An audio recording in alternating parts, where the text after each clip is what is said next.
দারুণ হয়েছে। Welcome to disaster Maggi blog. Kolkata ডুবে যাচ্ছে, এখন আমরা খাবো ম্যাগি। ইয়ে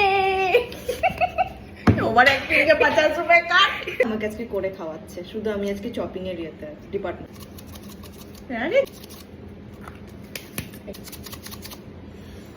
আমি ওটার থেকে নুন বার করতে বসলে এই রাতে ম্যাগি হতো না।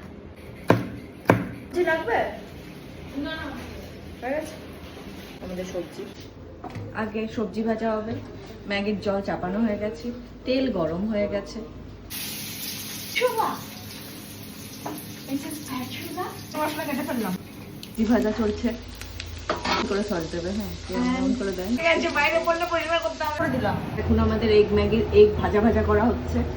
উঠলাম স্যার, ফার্স্ট্রেশন এর উপর বার করে লাভ নেই, না যাবে না ব্লগটাই কিছু। আগের ওপর থেকে তো একটা গোলমরিচ করে কাটলে সকালে অসুবিধা হয়ে যাবে। এর জল গাছের গোড়ায় দিলে ভালো হয়, ম্যাগির জল থেকে ভালো হবে। করতে চাই না প্লিজ। এটা জেন্টেল একদমই না, যদিও by showing some love and care. এটা যদি লাভ এন্ড কেয়ার হয়, গলাটে পাখি হবে না গিয়ে এই জন্য ওয়ার্ক ফ্রম অফিস দেয়, বুঝেছো? ওয়ার্ক ফ্রম হোম অ্যালাউ করে না। অফিস না গিয়ে এই টাইমে অফিসে থাকলে অফিসের কাজ করতে হতো।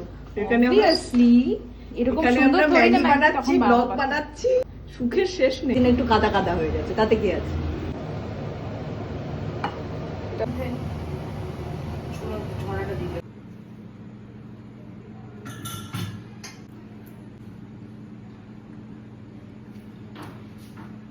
স্টিকি হলে কি হবে? খুব ভালো হয়েছে খেতে। ক্যামেরা অফ হলে একই কথা বলছি।